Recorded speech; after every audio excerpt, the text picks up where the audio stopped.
Hello, good evening, and a very warm welcome to Rangers Radio.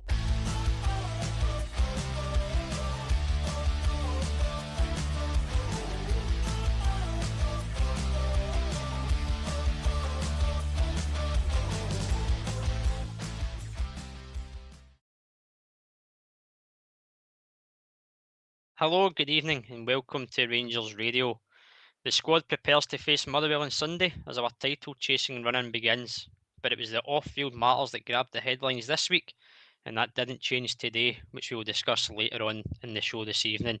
But for now, the focus is all about Sunday.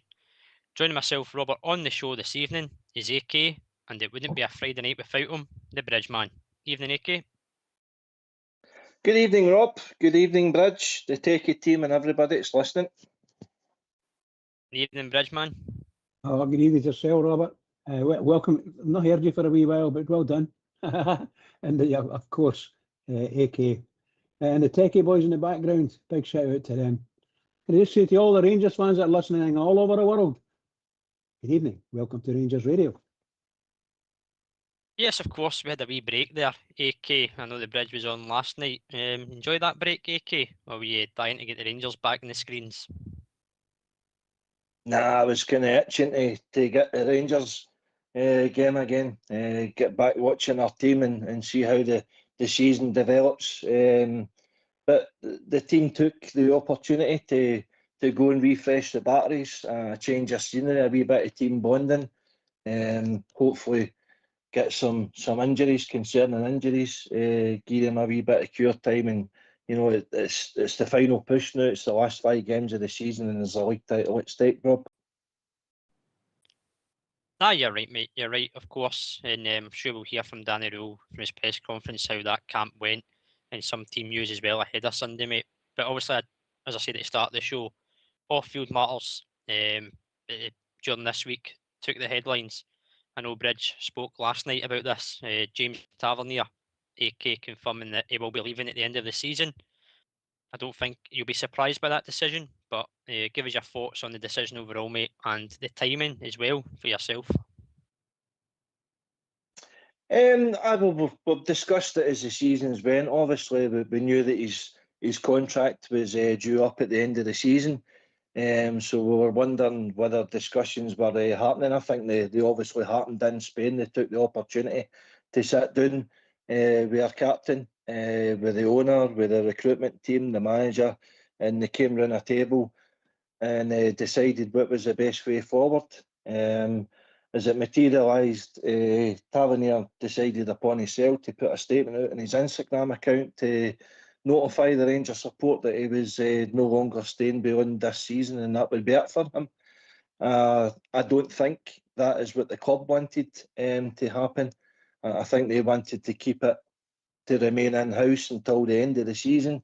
So I think Tavernier has kind of broke rank a wee bit there and done that himself, which I wouldn't be imagine would have went done too well with the management and not so much the players, but certainly the management, the coaches, and the hierarchy at Rangers. That's the last thing that they would have wanted. They wanted to remain focused for the players totally on the league championship and all the games. So whatever the discussions have took place, personally, I think Rangers have offered them a contract, but on reduced terms, reduced wage, maybe a year's rolling contract, whatever the circumstances was. It didn't suit for Tav long term. He said that he had 3-4 years still left in him, so it's in his entitlement. It's fitma. He's looking future elsewhere, but at the end of the season now, we know for sure we part ways. So we thank Tav for his services. Bought with Mark Warburton back in 2015, I believe, around about 200 grand, £250,000. Unbelievable the stats that he's gave us. 562 appearances, 144 goals, 148 assists, 3 trophies, and he's obviously been inducted into the Hall of Fame. Can't say much more than that, Rob. We thank him for his services, but we part ways. But I just hope it doesn't derail our chances of winning this league title. That's my only fear about the whole timing of the announcement and the fact it was done through Tavernier and no through the club. I think it's a fair assessment, mate. As you said, he's been a great servant for the years he's been here, and his 11th year this year. The stats, as you say, they speak for themselves. You'll not see the numbers again for a right back, especially in Scottish football. I don't think for a long, long time, if ever. So as you say, mate, we thank him for his service, but he's still here for these remaining 5 games, Bridge, and that's what it is. It's 5 games to go. He'll want to go out on a high, I'm sure, but as will every other player, and as do us as supporters, we want to see him going out with a winner's medal because it means we have won the title, mate. Well, absolutely. We were saying that last night. It's my memory is great on it with Tav. I think I've never seen anything like him at Ibrox.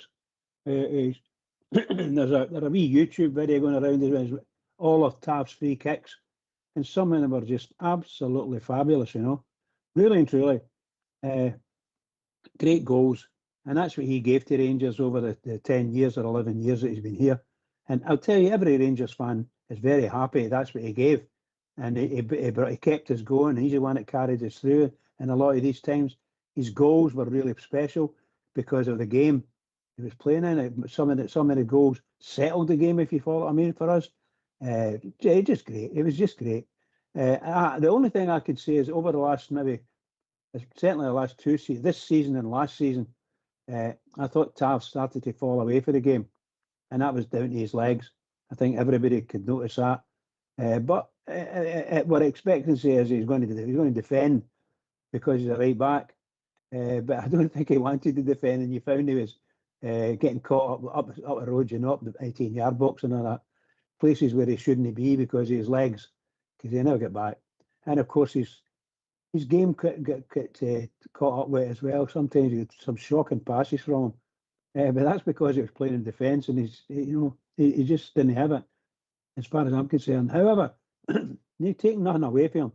Fabulous performance every season, marvellous goals. You can't beat it. No, you're right, mate. You think back to the Conor Golson quote that this football club won't realise how much Tav's gave to us until Tavernier's gone. So the stats will always be there, as you say.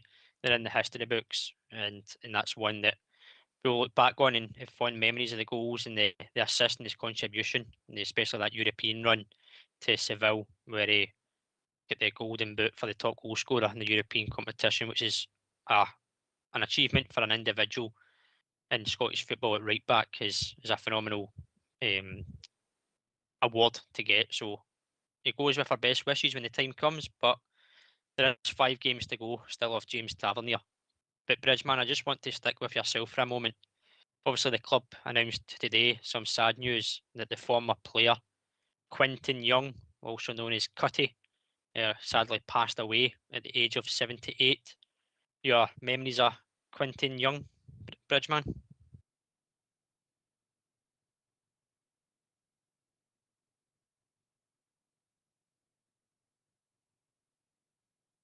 He's on mute again, AK. He's pressed that button. Some things Sorry, never guys. change. Sorry. Never Changes. He's there. Cutty Young was a really good player for us. He wasn't the biggest star in the whole world, where nobody would ever want to say he was, but he really did well for us, and he had a fantastic haircut. His hairstyle was superb, and he was every week he came to Ibrox and he showed off his hair, and that's what he did. But he was a good, clever forward and mostly attacking. I always thought he was good. I like some of his goals were really good, but it doesn't. Like I said, every centre forward, they're going to get 2 seasons at him, and he starts to fade away a bit, But seriously, Cutty Young was a smashing player, and he was well liked. The fans liked him, and you never heard anything bad about him really. That's what I remember of him. He's a really good guy.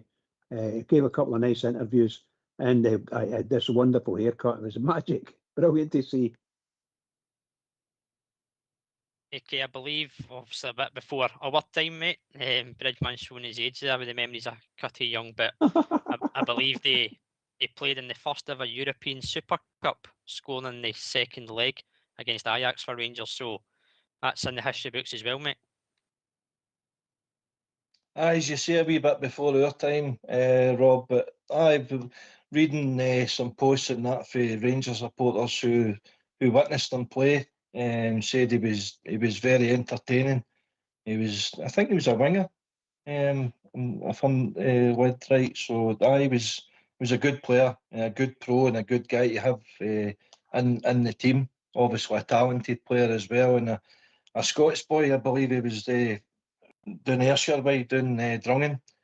My good friend there, Hugh Duff, informed me of that in the day. So he knew what Rangers was all about, and gave his all every time he put on that blue jersey. So it's a sad time for him and his family. Some can pass our condolences on to them today. Here, mate. Here.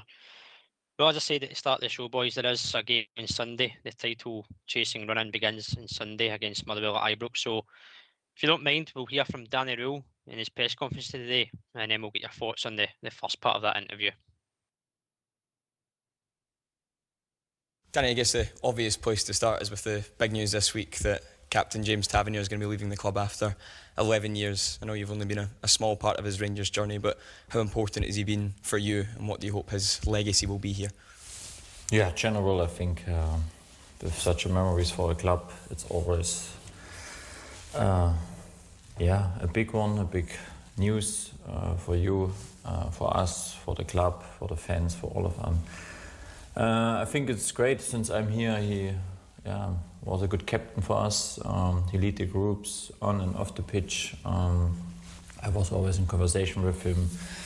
I think we have a good relationship. In general, finally he makes then the final decision for him. I think it's also not for me, how can I describe this? He's a legend of the club, and I think just what I can say, he made an amazing career here. He saw all the good moments, he saw also some not so good moments, and hopefully at the end of the season he can see again a beautiful moment. You said ultimately it was Tavernier's decision. If it was entirely up to you, would you have liked to have seen him stay for another year? I think this is not a topic for today. I think there is a final decision. He made the final decision. We were very clear on our process. We said, if the time is right, we will speak about him. He gave me the information before it comes out. It was very fair from him. He spoke to the group. And I think the most important thing is now we have 21 days to go, 5 games. Focus on these 5 games. And then he will have an incredible goodbye, what he deserved. And this is all that's important for me, for us, for the group. Focus to what happens now. Yeah, I'm sure you don't need any further incentive to go on and try and win the title, but how special would it be if the Rangers fans' last and final memory of James Tavernier is him holding that league trophy? Yeah, for all of us. I was yesterday in a park. I walked around and there comes a fan to me and he said, I'm a season holder since 40 years and this title, that would be amazing because nobody from us thought that we have a chance this season. And I think the last title was in COVID. It was a bit special because I noticed from Munich it's not the same. And if you can win the title, then it would be amazing. But for this we need to first win, and this is a tough one on the weekend against a team who didn't get the results in the last couple of weeks. But when you look the games back, then you see they should take more wins instead of 0 from 5. And we have to be careful. We have to bring our performance on the pitch as a challenge. And we worked good in the last 10 days. But I also must say, and this is the feeling here in this building, just my feeling, we want to start now. It takes now time to wait. We want to play games, we want to win games, and we want to achieve something. I know it wouldn't be your call, but would you like to see his Rangers career celebrated with a testimonial? I think we will find hopefully a great way. For big players, you should have also a big goodbye, and the biggest goodbye would be you go with a title. Dan, I could just get an update on Ryan Nadiri and Tour Romans. How are they for the weekend? Yeah, for the weekend they are not available, but I must really say it looks very positive for the next 4 games after. Tour, yeah, looks great. This is now day by day, about the timing now when he can start to train with the team, but he is on a good process, and I'm more surprised with Ryan that he looks really well at the minute, and it gives me also a positive feeling. I don't know now exactly when he is back, but it looks like at the minute that he is sooner back than we expected. So you could see him before the end of the season? That's the hope, yeah, but you never know with this injury, but the hope is bigger than 10 days ago.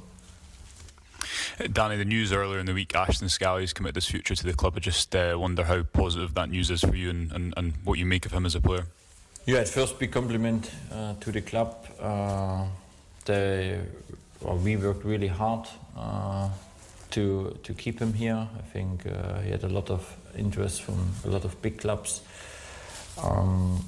For me it was important to see him when I arrived very early in October. He played a friendly game with us, and then I saw his potential. Then he was in February, I think, a little bit injured. But since then, yeah, he is involved. I think last week was good for him.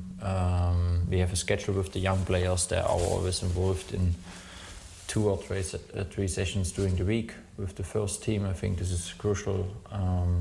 We want to have this. We want to bring academy players to the first team. I think this is also part of my job, to develop young players, because we know if you use young players, then you lose also big values for the club. We want to develop them. We want to give them opportunities. He showed in the last couple of weeks that he is ready. Even he is now 16. This is a good thing. I think he spoke early in this year about give him the opportunity to play the cup. It was not possible, but he's in a good way. I think the next 3 weeks also for him, it's important to get more and more experience with the first team group. And then for the pre-season, I think we have also clear with the high potential young players to involve them in the pre-season and give them more minutes. This is helpful. Why don't you give us a call on 0141 356 1972. It's your show, it's your platform. Let's hear from you.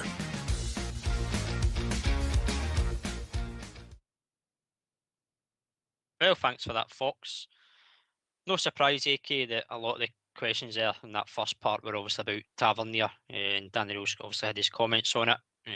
Wants to have them give him the best send-off with a title, but not just for Tavernier, but for the rest of the players, the group as a collective, as well as the supporters. But obviously, he's got to answer the questions, mate. He knew they were going to be given to him. No, that's it. I mean, the journalists saw all of a sudden I've got a major story that's developed that is through no fault of Danny Rose. You know, it's a story that's appeared in front of them, so that they've got to kind of question what's behind it and why it's came to light now and this and that. But Danny Rose wants to focus on the games in hand, basically. I mean, players come and go, managers come and go, directors, chairmen, they all come and go. The one constant at our club is the support. So I'm not interested in all this, let's do it for Tavernier and let's do it for this and let's do it for us. You know, the last 10, 15 years we have been through mental torture. So let's do it for us, you know, first and foremost. It's no all about Tavernier. It shouldn't be all about Tavernier. It should be about the team. And the team needs to focus on the games in hand. So all this distraction off the field, I don't think Danny Rose wanted anything. But it's there, it's on his laps. He's got to do his thing as Rangers manager and answer these questions. But as I say, let's hope it doesn't derail the focus of the team for the job in hand. And Bridgeman, obviously a bit of positive news in terms of two Romans and Ryan Nadiri, unfortunately not available for Motherwell, but more positive for the next 4 games after this weekend, and more positive that Nadiri is looking well, looked better than before, and more hopeful than he was 10 days ago that he'll feature before the end of the season. Well, what can you say? There's nothing then we can say. If these players aren't available, they aren't available, and that is really unfortunate. Really unfortunate. I don't know what the situation will be with Tav, whether he'll want to play, and maybe the fans might not want him to play based on the rumours that are going around that this is his choice, and he never included Rangers in the choice, and blah blah blah blah blah. And I know they're just rumours, but sometimes it can imbalance things. I don't want anybody coming on the pitch at the weekend that's imbalanced. The manager needs to make sure that Tav, if he's going to play, he's 100% committed to the cause, because this needs every player to be 100% committed. Make no mistake, they're going to come to Ibrox, and that team can play football. They're a nice football inside, and I believe that Rangers are interested in 2 of their players. So there you go. If there's any truth in that, then they must be quite a good team, and we know that because they've come and they've showed us how to play football. In fact, they've leathered us as far as the footballing sense was concerned. But we need to be available, all our players available, 100%, 100% fit, 100% conscious of what they are, where they are, and the commitment up there high too. So it's got to be done. I'm sorry for James Tavernier for that, but from that respect, if he doesn't feel he's available to play, or the coaches say there's any doubts at all about any of the players, don't play them, because we can't afford somebody to go out there and just lie back and do nothing, We need everybody to be 100% on their game and get committed. AK, your thoughts on the news about Romans and Nadiri? Looking like they'll be, obviously Romans looks like he'll be back for the Hearts game, and Nadiri still hopeful, but more positive than he was. I know it's good news. That is good news that they've been working on them, and as I say, Daniel says he's more optimistic about their chances, particularly Romans, than he was 10 days ago. But he said they were always got to keep an eye on it. The fact that Nadiri was actually on the training pitch out at Spain was a very, very much a positive. I can't see him returning within the next couple of games, but maybe see that big one at Parkhead, see if he could serve a purpose there, and the games thereafter, the Hibs at home and then Falkirk away. If he's part of the squad, part of the group, then that'll juggle the options that he's got to play, possibly the 2 up top. I just feel with Nadiri no being there, I don't think he can chance it to play Chermiti and Miovski together for the start of the game. We can see the impact that the 2 of them make, particularly at Falkirk there, when the 2 of them were playing together, what a difference it made. But see if you start with them, what's your options on the bench then if you've not got Nadiri there? We're kind of restricted and limited. So I think he's got to box clever a wee bit with his starting selections, obviously to get the job done first and foremost. But if he's got Nadiri as an option, saying that in the last 3 games, then that could be, key for some results to come. Here's hope anyway. I think that's one thing that you need to credit Daniel for is his management of players, AK, whether it be from returning from injury or managing their minutes, etc. The likes of Sterling, Mikey Moore's obviously had a few niggles.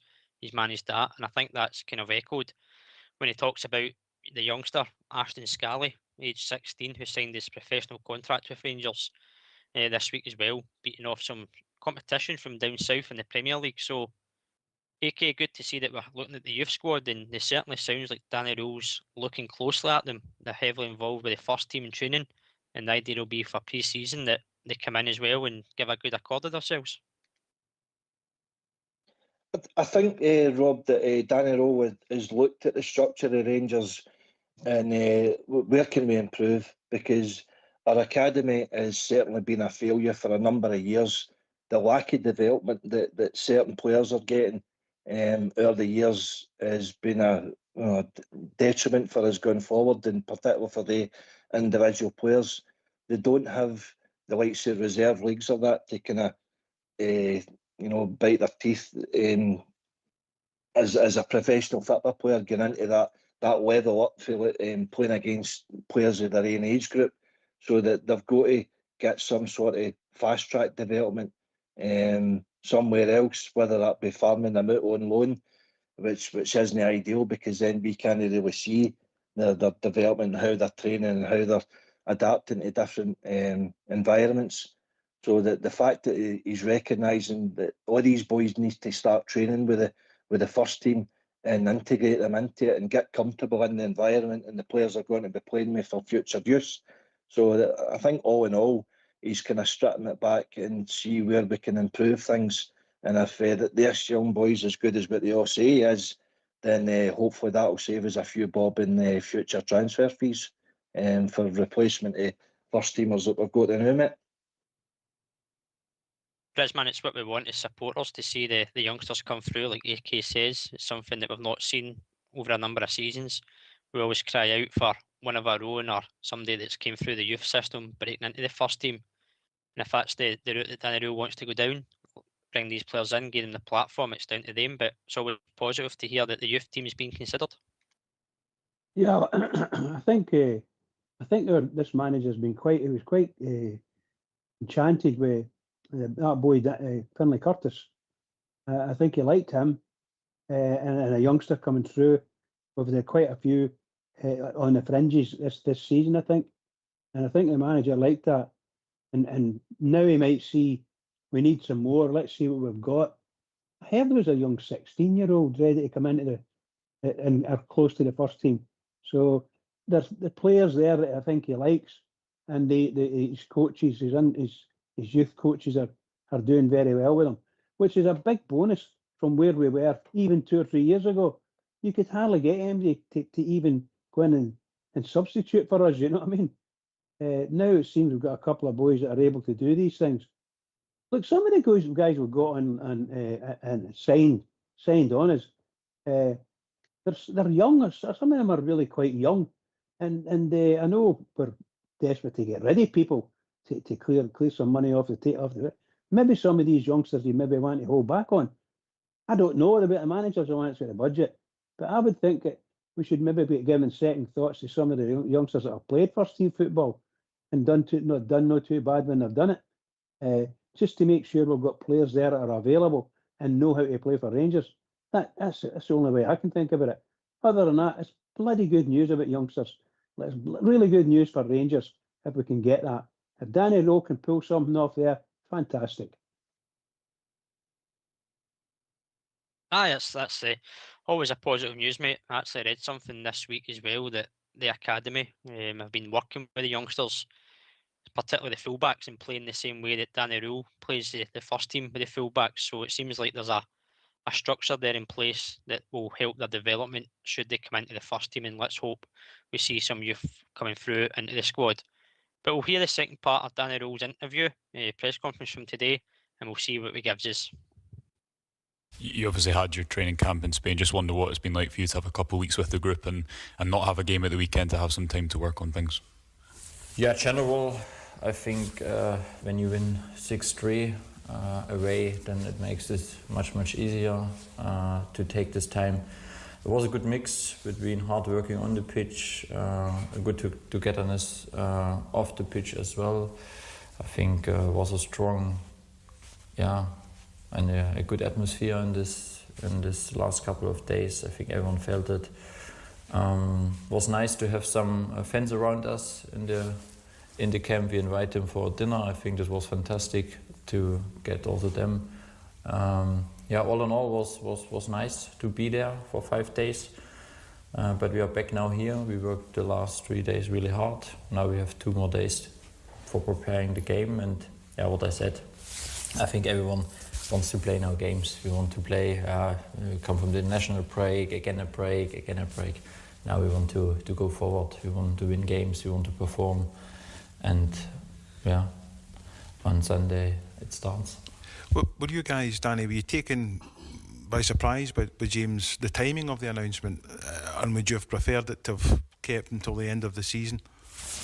Look, I think for such a statement, maybe there's never a good timing. If you wait too long, and this is after the season, maybe then you miss the goodbye. If he make not the decision, then you will ask him every week and me what happens next. I think there's never a good thing. The best thing is, and this is what I like, we have clarity now, and from this point we move forward. I think we knew this, what happens now, and now we have really focused, and I think it starts by Tev, and Tev is also clear. He pushed the group really well in the last couple of weeks. It was not always easy for him to be in, to be out, but he showed even in these moments which kind of character he is, which kind of good leader he is for the group, and it is the most important thing. And now we have one goal, one dream, and one way in which direction we want to go. Do you think that clarity will help the team as well? Because you now have a focus. You're obviously doing it for the fans, but as you say, it'd be a beautiful moment if you could end the season with a title for James. I think nobody needs extra motivation for the final 5 games, but if someone needs maybe this last percentage, then I think it makes really sense, and everyone takes the responsibility as well to give him the best goodbye. Danny, just on the title race, how tight it is at the top. I spoke to Celtic captain Callum McGregor yesterday. He said he feels that his side might have the edge because of the experience they have, having won titles before. Is that something you agree with, or do you look at it differently? Do you see yourselves as maybe having the edge, being the most informed team and with the most goal difference? It could come down to that as well. How do you see it? The most important thing is that we have the belief, we have the confidence that we can win games. We spoke about 9 finals. We won the first 4 finals. It was a good first step. Now we have the next final where we have to go. And I think the slogan after Falkirk, keep believing. This is what we do at the moment. In this direction we go. We don't look not too far away. It's game by game. We focus on our own. We have to perform. We have to win games. In some moments in football, you need also a little bit the luck in the right moments. If you hit the post and the ball goes in or goes out, this is also football, but we can influence. We prepare as best as possible. We try to play our best football in the last 5 games. If you do this, we have a big opportunity. So as you see it, is it a dead heat between the 3, or are you just not interested at all? No, I'm not interested to look to left or right. I focus on our way, how we want to play. We want to dominate games, we want to win games, and then we will see what we get finally. You touched on Motherwell at the beginning, Danny. The games against Motherwell have been so tight this year in all 3 games. I just wondered your thoughts on the game and the dangers that Motherwell pose, even though, as you mentioned, the results maybe haven't been what they wanted in recent weeks. Yeah, generally they create always chances. They are on front foot. They have a lot of rotations in possession. They play with calmness, with brave. You see also that they have some really critical ball losing situation in some areas where we can hurt them,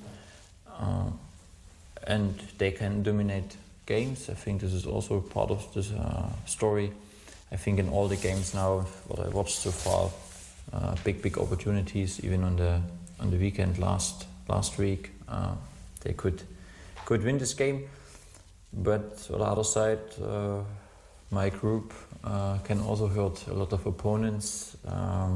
We have some really strong games against the ball. I think this is crucial, that we are well organized, that we understand a lot of things against the ball, but also we have to be brave. I want to see a team on Sunday who wants to keep the ball and bring them in, backwards defending. And if you do this, then you have a great opportunity. I think even for the opponents now to prepare us, they know as well we have a lot of weapons. We can score 5 games, 15 goals. I think this is also massive. And we showed as well character to come back even when we are down, and this is also part what we learned. It's a challenge, but I'm really looking forward to play in front from our supporters, 51,000. Bring the stadium to good noises, go forward and let the opponent feel what it means to play in Ibrox at the moment. Danny, the season isn't over yet, but you're already been linked with players for next season. I know you'd planned to speak to the owners last week in Spain about planning ahead. How positive were those discussions? How far ahead are you? We served in 2 or 3 sets.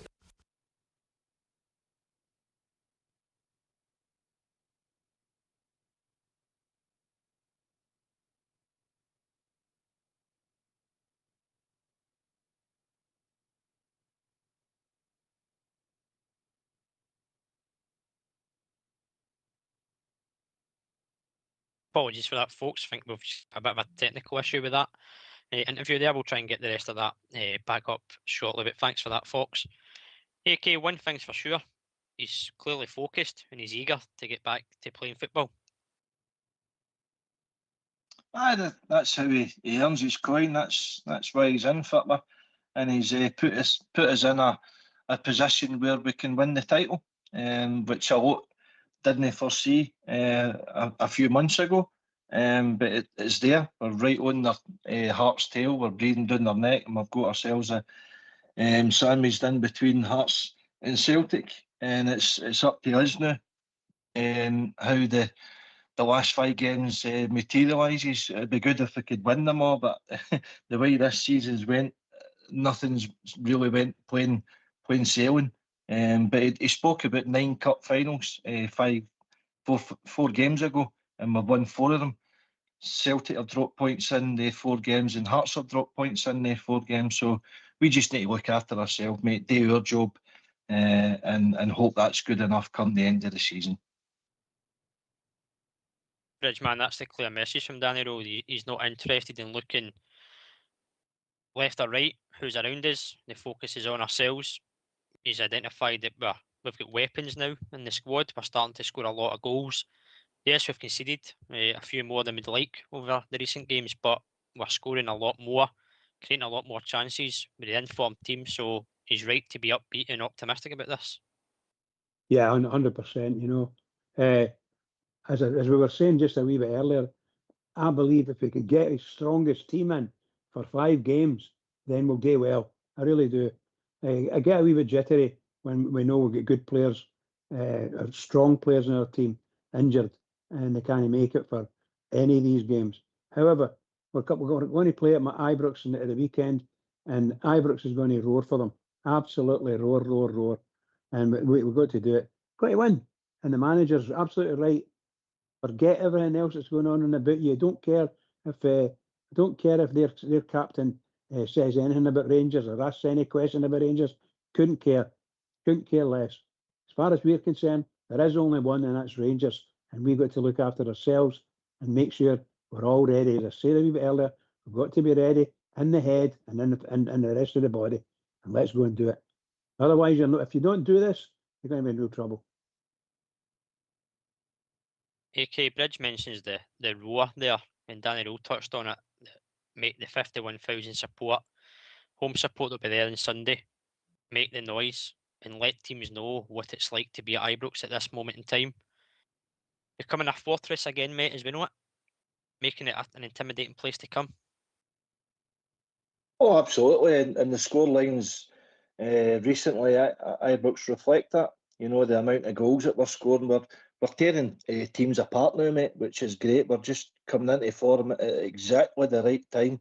As I say, the last 25 games, Danny Rowe has been in charge.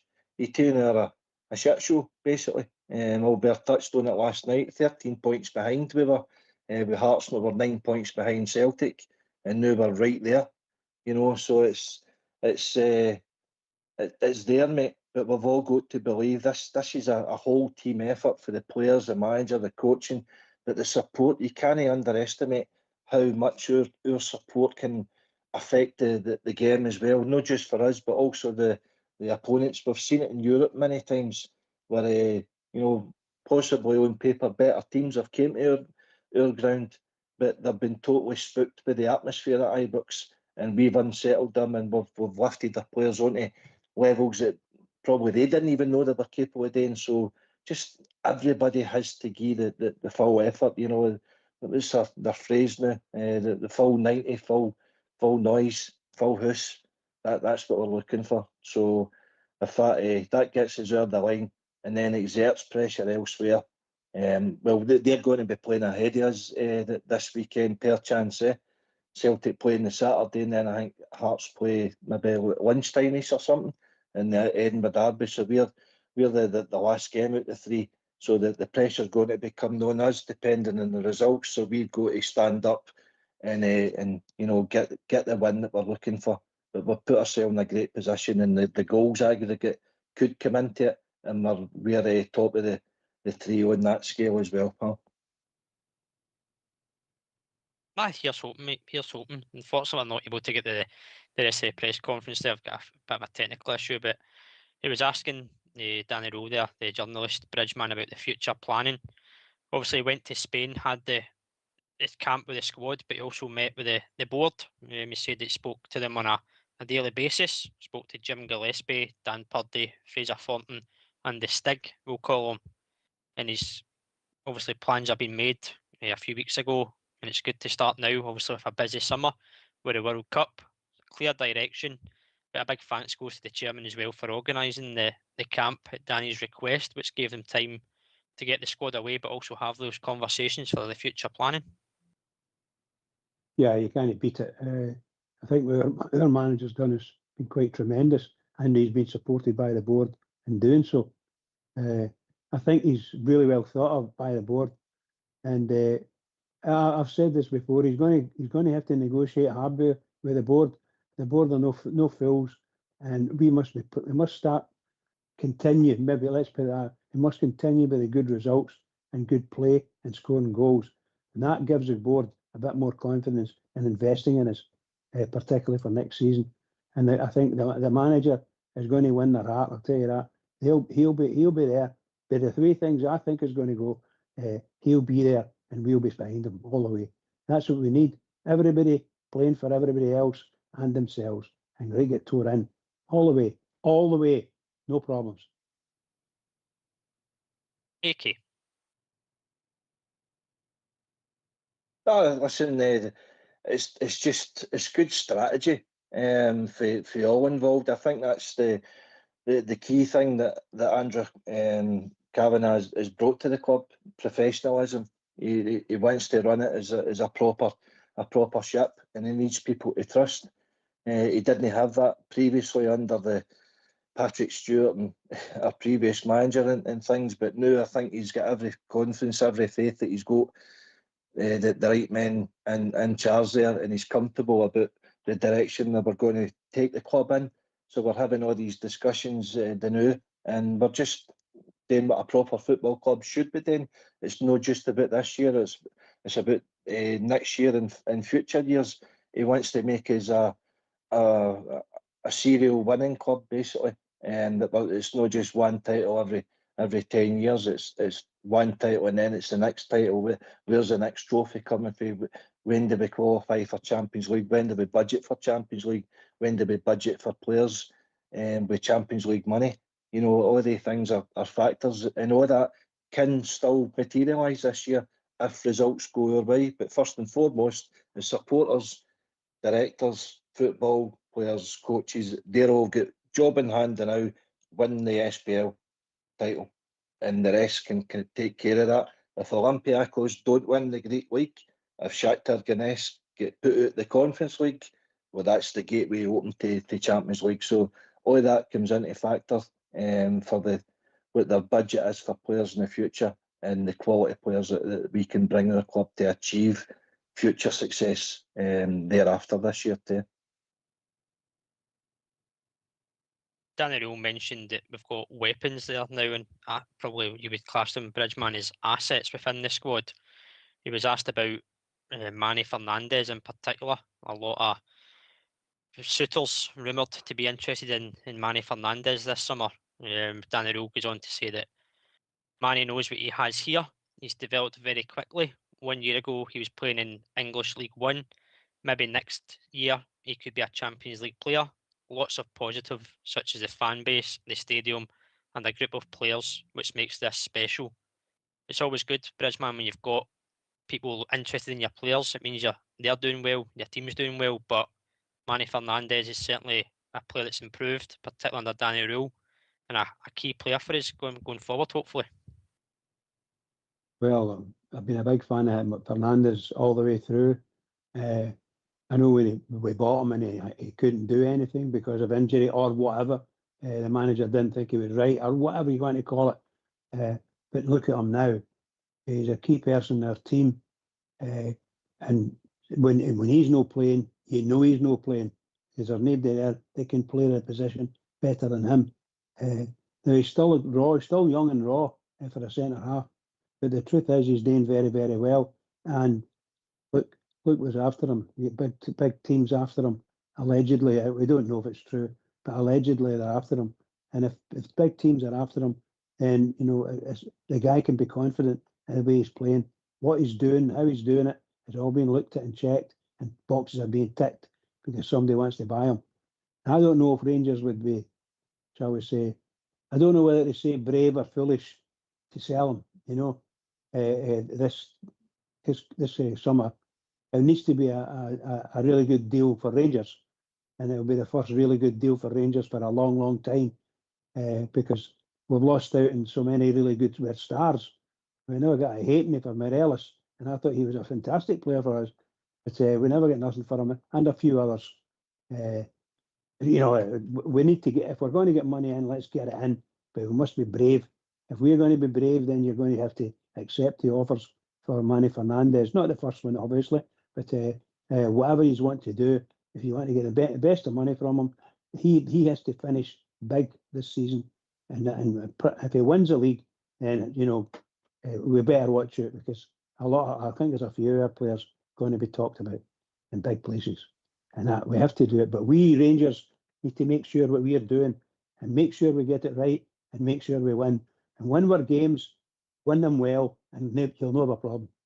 Not have a problem.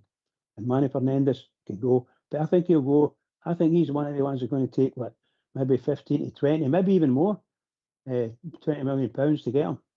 Because that's the kind of quality they're talking about him as, a real good quality player. I liked him for the start. AK's certainly got a lot of attributes that a lot of teams would like a defender to have. He's obviously got the height, he's got the strength, but he's got the pace as well. He's comfortable with the ball at his feet, which you know yourself in this day and age, modern day centre backs are expected to be ball playing defenders, can carry it out. He's got a lot in his locker. But as Daniel says, he knows what we can offer. You've touched on that platform that we can give him. But what I will say is, he certainly looks like a guy who's enjoying his football at the moment. Oh, he's certainly been an asset to the team. He broke into the team and started the season, first 6 months of the season. There was a lot of question marks over his the transfer in the first place, because our previous manager wasn't playing him at all. And you're forking out £3.5 million for a guy, and you're hearing whispers out the Peterborough support say, "Can't believe Rangers have paid that for him." So we're beginning to question the recruitment there as well, because what we're seeing, we weren't exactly playing well as a team, and we were, Giga wasn't great the first 6 months of the season. Big Suter wasn't great the first 6 months, so there was an opportunity there for him to come in, and he still wasn't coming in. So, but Danny Rowe was obviously, he gave him his chance, and he had every faith in him. So the boys obviously grew in confidence. But I think Bridge is right. I think there's a blank kind of sheet of paper sort of thing where you can improve, but you only improve with game time and good players round about you, and the confidence levels come up. So the fact he's getting spoke about as a potential target with other clubs is a good thing, because it means your player trading model is basically up and running. If you're buying for £3.5 million, potentially selling for 10, 15, 20 million, then that's what you're looking for to reinvest in your team. But it's up to the player. Other clubs will come round about sniffing when clubs like us are winning, and that's the key factor. We didn't sell Morelos and Kent and guys like that ilk when we should have. Barisic as well, and Big Connor Golson and Tavernier, but we could have cashed in a lot of players. But obviously sentiment, and you don't want to weaken your team too much. But there was a lot of poor business decisions made by the club round about then. But you learn from it. We sold Diggerman, we sold Dessers, we sold Sakala, we sold Bassey. So it's not as if we've no sold for good money, but missing out on a lot of the other money has hampered us a wee bit. I feel for strengthening our team in the last 4 or 5 years we got to the Seville, mate. He's certainly a player for me, AK, in Bridge, that he's, as I said, he's developed, he's improving every game. Yes, he has his moments like every player has. I know Bridge, he gives you the heart palpitations at times when he drives the ball out of defence. Sometimes he's quite casual, but he's got the confidence and the belief in himself to do it. He speaks well. You see him as well on the park, he's quite vocal beside the defence, no matter who he's next to. And he's obviously been highlighted as well, Bridgeman, by the other professionals within the league this year, that he's been selected as part of the team of the year, the only Rangers representative within the team of the year. We should be proud. We should be proud. That's how far that lad's come on. You know, I can't say this enough. When he came in, we saw sometimes he was really brutal. He's no form, no fitness. That's exactly what he had when he came on. I couldn't believe it. I've been shooting for a big 6'5" centre half, and we get him, and he can't kick a ball, and things like that. But look at him now. My goodness gracious, he's got his game fitness, match fitness, and he's everything about him fitness. So he's as fit as he's going to be for a season until we get him a full pre-season. That's what's going to happen with him. But geez, to be selected as team of the season is a real honour, a real honour, and congratulations to him. And I hope that fame continues for you all the way through your career, because I think you're a smashing big player, pal. I think you're a smashing big player. Sometimes you need to watch what you're doing. That's all, as everybody does on the park. But seriously, good player. AK has also not only just achieved that, he's also became a fully pledged internationalist with Nigeria. Obviously, he earned his first caps and scored his first goal as well during that international break. So he has developed into a real asset for us. And as you said, it's about finding that balance of testing the resolve of us as a club. Do we cash in if we get an offer, or is that a player that you build your defence around because he does have a lot of qualities in his locker? I think personally, I think if he's listening to good people around about him, I think he develops at our club for another season, at least another season. But it just shows you the stature of our club that still holds an international level. That a guy the ilk, Fernandez, can go and get capped with Nigeria. I know I said all these big clubs is alerted to what he could potentially bring to their team.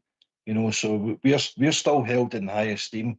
And when a player's doing well at our club, under the scrutiny and the pressure, the expectations, everything that goes with playing at a big club, that's what a lot of these other clubs are looking at, because they're grounded then. Playing in front of big crowds and pressure games and winning trophies and all that, it comes as a second nature then for the player. So the fact that Fernandez is doing that in his stride, that's what made Big Bassey into the player that he is now. And Jermaine Defoe told him that at the time. It's great that you're doing well here because you will use that as a foundation for the rest of your career. Alec Ferguson even said that. The fact that he was at Rangers as a player, it's stuck with him for his entire career, whether he was a player or whether he was a manager, because it was all about standards, you know, and that's what Rangers gives the players and anybody that comes through our main doors and up the marble staircase. That's what our club does for the careers of players and managers and that, and it stays with them for their entire career. So no, I wish the big man all the best, but I think if we can keep him another year, I think it'll be good for us and good for the player, and hopefully we can cash in with big money in the future, mate. It's certainly going to be an interesting summer, regardless of players in and out the door at Ibrox. I think we're going to be in for quite an exciting summer to see who is at the club at the start of next season, but it's a long time before that happens, AK. And just to wrap up the press conference from Danny Rule today, his last kind of question again was in relation to Tavernier's departure. He was asked about the leadership group. This is something he doesn't need to think about just now. This is normal at pre-season. He has players regarded as leadership group at the minute, but maybe some players will take the step up, but not a topic for now. The topic is we stick together in these next 5 games to go and achieve what we all want. Bridgeman, that is the message. It's about the title. It's there. We've got ourselves in a position. 5 games starting Sunday with Motherwell. Well, you know, it also, anybody that's played in the game, plays football at any competitive level, it's tough. But when you get given a chance here, the way we've been given a chance, the teams that we've got to play, we've already played them. And although Motherwell actually, I don't think we've actually beaten Motherwell yet, if you follow what I mean. We've got to do it. We've got to beat them. The others, we know who we're playing. We know who all 5 teams are. We know them at the back of our hand. We need to go and do it. To me, it's quite simple, you know. Here we go, Rangers. There's a fantastic opportunity for you, and that's what it is. An amazing opportunity. We really shouldn't be here because there's da in the past, you know. But we are here, and the manager's doing well, and he's got the fans love him, and the fans love the rest of the team. And I'm looking for the shall we say, the best of the team, the best players in the team to be playing in these games, because these are the biggest games we're going to play all season. Massive games. Every single one of them, massive. No slip-ups. Come on, Rangers. AK.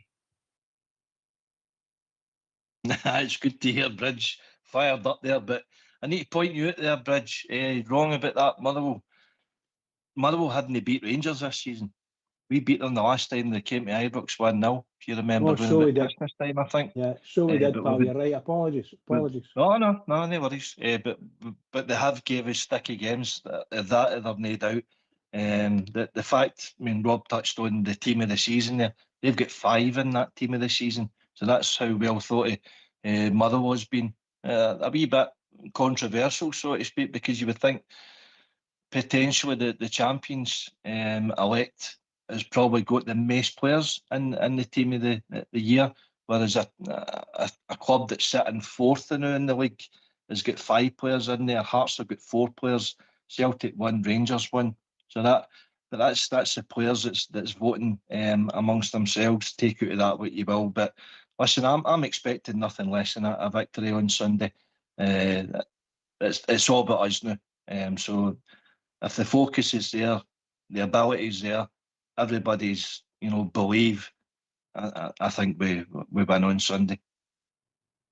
You know, can I just say also, guys, these other teams that are in there in this wee bit competition for the league, particularly the 3 top, every single one of them will be thinking the same as we're thinking.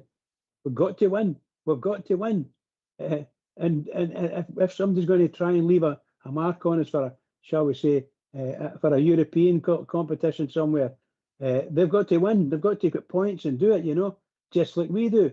This is a tough split, this one. Really tough for Rangers. And we'll wait and see what happens. Let's put it that way. And every week or every game up till we play is going to be a trepidation for other teams. Every one of them, they've got to win. We can't win. Well, Rangers are playing at home on Sunday. Oh, we need to beat these teams. Blah blah blah. They'll say the same, similar to what we're doing. But we're good. We'll get there. Yes. He's getting fired up, BK. He's getting fired up. I know. So hold him back. Put the Ovaltine out there or something. Just before we go to the tune, AK, just when Bridgeman's saying, the other team will be saying the same message. We've got to win. We've got to win. Which team would you say has got the most pressure between the top 3? For me, I think it's Hearts because they've let that lead slip. I think the mindset of Hearts is probably in that. It's a wee bit. You look at the English Premier League now, it's a wee bit like that. Arsenal have let a massive lead split. and Man City are doing the chasing. So Man City won there during the week at the top of the table now. So it's totally flipped the mindset. I think Rangers are the strongest mindset out of everybody. But hey, it's down to the players out of all three clubs who wants it most. And we all hope it's blue jerseys that is lifting the trophy at the end of the season. Here, mate. Here. Right, Brisman, you're fired up, so get your dancing shoes on. It's time for a tune.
While you are sitting listening on your own, why not take part and give us a phone?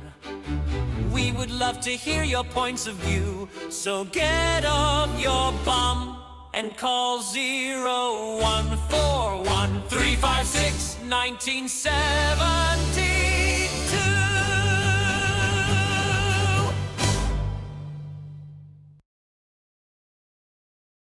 Thanks for that, Fox. Just before we continue with the show this evening, folks that's listening in, just want to make you be aware that there'll be no show on Sunday. A lot of us got other commitments, and a few of us will be at Ibrox as well to cheer the team on to a victory at Ibrox. So no show on Sunday. So we'll be back after tonight on Monday as normal. AK, again, as I said at the start of the show tonight, mate, off-field matters have dictated the headlines, and that didn't change today, mate. The news broke just around tea time this evening. There'll be no away support allocation at the final Old Firm game on the 10th of May. And I believe you've got a statement that's been provided by Rangers this evening, mate. Yep, no problem. I'll read out the statement as is. Right, yesterday, Celtic FC informed us that they will not provide any tickets for the forthcoming game to our support unless we agree not to allocate tickets to members of the Union Bears. We have firmly rejected those conditions and have referred the matter to the SPFL board. Rangers is fully committed to safety at football matches, and we have been clear in condemning the actions of certain individuals on 8th of March. We've been attempting to work with Celtic to mitigate any security concerns for the upcoming match. At a crucial stage of the season, the removal of away supporters from one of the defining fixtures of the competition would introduce a clear and material sporting imbalance. It would also set a precedent with potentially significant consequences for the league in future seasons. This game is an opportunity for Scottish football to demonstrate that it can respond constructively to recent events.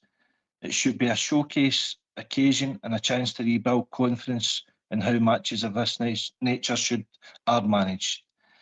We want supporters of both clubs expect a match decided on the pitch with both sets of supporters present. We ask the SPFL board to uphold the integrity of the competition, enforce the rules and ensure that an agreement in place between both clubs is honoured. End of statement. Thanks, mate. And just to elaborate on that, the SPFL later released a statement on the back of that confirming the SPFL today confirmed that it has received a request for a determination from Rangers in relation to their forthcoming William Hill Premiership match away to Celtic on Sunday, the 10th of May. This follows discussions between the two clubs failing to reach agreement on the ticketing arrangements for the match, and Celtic notifying Rangers that Celtic is not in a position to allocate any tickets to Rangers for visiting supporters for the match. The SPFL board will now appoint a subcommittee to consider Rangers' request for a determination under SPFL Rule I-27. So if anybody knows what Rule I-27 is, then please let us know. But ultimately, AK Rangers are right to ask the question. This away allocation would have been something that had been agreed at the start of the season. We've had 3 firm games already with away support. I think it's only fair, sporting integrity is upheld, that our away support are allowed to that away game to back the team. It's just another example of Celtic trying to move the goalposts on Rangers to achieve as much intimidation factor, their atmosphere that they can for their home fixture against us by not allowing any of our support into the ground. They know the atmosphere they can create. We didn't have the greatest record there when both sets of supporters was banned for each other. But I just see it as it's unbelievable. It really is, Rob. Celtic have got the audacity to even suggest that this is to be put in place. You know, the rules are in the agreements there for the start of the season, that they up the allocation to 2,500. We've had hosted Celtic at Ibrox twice already this season. They've had 2,500.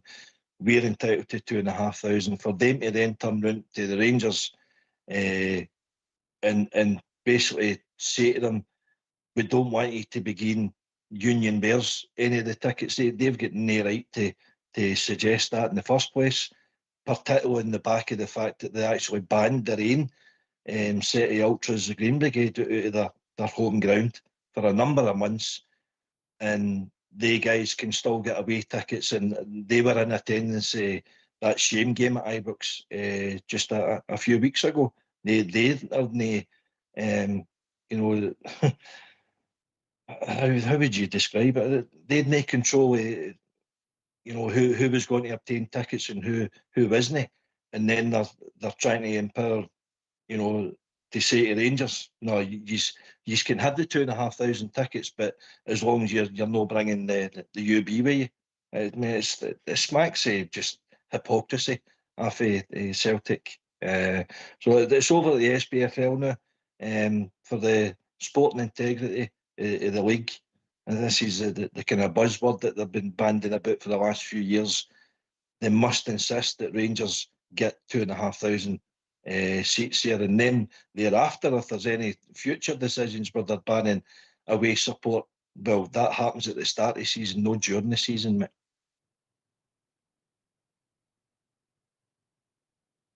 Just to clarify as well, Chris Potts on Facebook has kindly searched what Rule I-27 states, so thanks, Chris.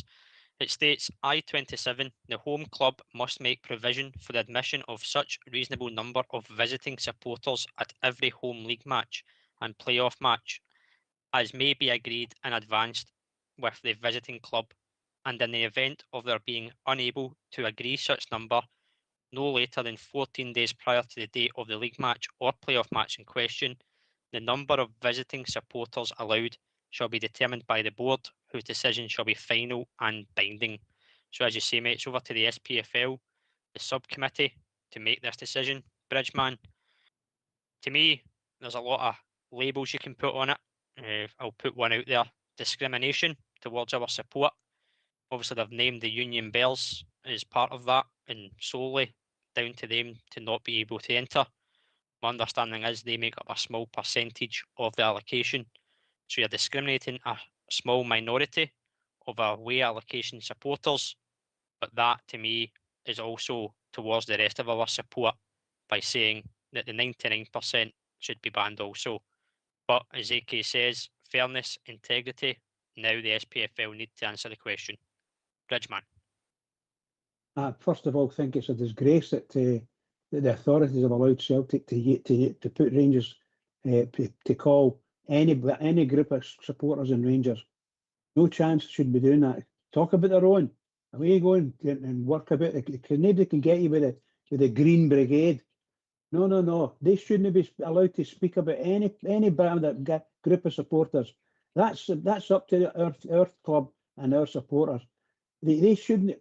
Where did they get the Union Bears name? Where did they get that? Do you know what I mean? I'm being a bit stupid when I say that, but it's the truth. I think it's an insult, and of course, if I think it's an insult, then it must be meant, and that's what they're like. They just mean everything they can do, every bit of damage they can do to Rangers in any way, shape, or form. They will do it. They will do it. We saw that the last time when we played them in the cup. They jump in, smash their way into the stadium and wreck the place and all the rest of it. But no, Rangers are the ones that are going to be blamed for something. That's what it feels like to me, guys. That's what it feels like to me. What they're doing is just shocking. And by the way, it's been going on since I was a kid, you know. So I'm all for I'm all for if they want to limit crowds, then limit crowds. But be stupid. Don't be stupid about it. You know. Let's agree a section of the stands that the away support can see everything. Well, they can do that at Ibrox. They can see everything in that wee corner. They can see the whole park, no problems. But go to Celtic Park, you can't see it. That's the biggest problem. We've got to force the SFA, SPFL. They are probably the same people, to be perfectly honest with you, when it comes to this. They've got to realise what they're doing. They cannot hide fans away. Hide their own fans away. The away fans deserve to get a good spot to see the game all the way across the park. And that's what they get at Ibrox. We don't get it at Celtic Park. That's the way I feel about it, guys. They shouldn't be doing it. And I'd put them out of the game. AK, can you help me try and understand how the same club had banned their own ultras from their home games, allowed them to come to Ibrox, destroy the seats, write horrible, disgusting, vile, sectarian abuse, as well as mock the 66, then allow them back into their home stadiums with protests still ongoing, but want to ban our ultras? To me, it sounds a smack of desperation that they're fearing that they need their support for this title running. Am I wrong? They're just trying to get any sort of advantage that they can, and they're trying to use their muscle and lean on the SPFL board to their way of thinking. I mean, what happened at Ibrox in that Scottish Cup game? Rangers are, they're complying with the inquest into it. They warned the SFA what would happen with that amount of allocation, a significant increase for their league allocation. They warned them about the lack of policing, the lack of stewardship, how they could gain access to the ground. As Bridge touched on there, they forced their way through a police barrier, people with no tickets, and it was safety issues all the time. And we've had this a number of years, and a number of occasions over the years. You go back to players, Fir Park, Motherwell, assaulting their players, on the park. Hibs in the Scottish Cup final, over exuberance, that was classed as. It's just, it's all the time. It's all the time. Just keep kicking away at Rangers, keep kicking away. They'll no react, they'll no do nothing. Well, I think this time is the final straw. And Rangers are standing their ground on this, and they're quite within their rights to stand their ground on this, because you can't tar our support as troublemakers the way they're trying to do, because the way we get subjected at Celtic Park, we've got to be there like 2.5, 3 hours before kick-off, and you've got to be, assisted with police. You've got to be held in the ground, I think, another hour after the final whistle has went. And, all these sort of conditions is just foreseen for being in attendance at a 90-minute game. A 90-minute game can turn into 4.5 hours. Celtic didn't have the restrictions at Ibrox, that they could saunter up basically whenever they wanted, because the Broomlin Road stand was all shut down. The roads for access was all shut down, so any Rangers support, if they wanted to cause any trouble, they could get anywhere near them. So it just smacks of hypocrisy and double standards for me, Rob. And Celtic are just trying their arm to get as much a home advantage out of it, altogether. And for future reference, also the fact that, as Bridges suggesting there, they want to paint us as the bad guys. So, but we are not accepting that. No, right, and rightly so, mate. Rightly so. There's an ongoing investigation independently into the scenes that obviously unfolded back at that Scottish Cup tie, which is still to be disclosed and the findings to be revealed. So I think while that's ongoing, then I think anything that's been agreed should be upheld. But I think we've been joined by a caller this evening. Evening, Josh. Good evening, Robert. How are you doing? And the other two lads that's on? Evening, Josh, mate. It's Bridgeman and AK tonight, pal. What's on your mind? Regarding the tickets for Celtic Park or Parkhead, whatever you want to call the stadium now, I'm quite sure you'll find that the SFA will give us the 2,000 or 2,500 tickets. But we really need to watch what we're saying and what we're alleging, because this is a live, ongoing investigation, and there's people getting arrested on both sides, Celtic and Rangers. I mean, look, they mocked us, the 66, with vile, disgusting, pathetic comments writing on the wall. Smashed the toilets, smashed the seatings and everything. They even rammed the turnstiles. And it was only security that was there. And there was more of them that got in than that should have. Because if you look before the game, they were all sitting on the stairways, which is not allowed because it's health and safety. Correct, Robert? I'd imagine so, mate. I'd imagine so, and that's part of the investigation. Obviously, it's underway. Obviously, it would be wrong for us to comment on anything like that. But as you said, the things that are factual, we saw with our own eyes. Exactly. And look, did some of your support rush over? I'm sure we did. I'm sure they did. Did they assault any of the Celtic staff? Nobody knows because nobody's seen it. It's still no come out on CCTV that anybody actually went ahead with one of the coaching staff, or is it Araujo, their other player went head to head with some of your support. That's not been upheld as facts either. So some of this stuff, as always happens, they always stop. They always try and stop and make the rule according to Celtic Football Club. But in this case, I'm glad to say that I'm sure you'll find out that the SFA will give us and grant us the 2,000 and 2,500 tickets. Under no circumstances can anybody say to anybody, don't you give that a ticket to anybody, such and such and such and such, because it's none of their business. The Union Bears, as they hate, are one of your main supporting groups, and they're there every week, home and away, wherever it is in Scotland. So it's no down to Celtic who gets the tickets, it's down to us. And if we want to give an allocation to the Union Bears, well, we will give them an allocation because they're a part of the support. Rob, do you know what I mean? You can make it. Yeah. Rob, can I just say that? Anyway, welcome, Josh. Listen, see if Rangers Daggy a list of 2,500 people's names in that to Celtic, how do they know who's part of the Union Bears and who isn't? I know they don't, because it's all guesswork. It's all guesswork. That's what I'm trying.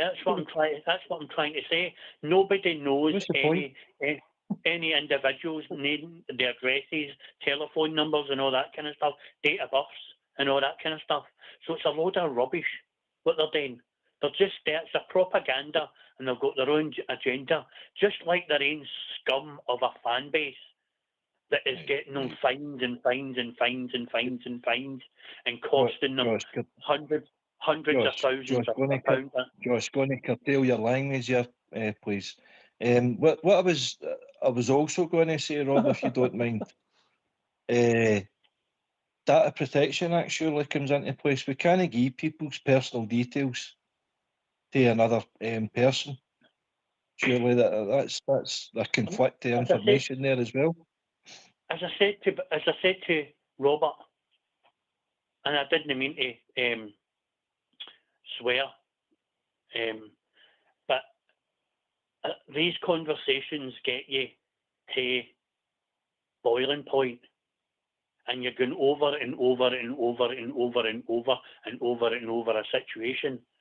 Celtic cannot say or demand who gets the ticket, because the tickets will go to us, and it's up to the club, first come, first serve, and it's usually the support bases like the Union Bears that get it first, and then we get it if we want to go and stuff like that. That's usually how it works.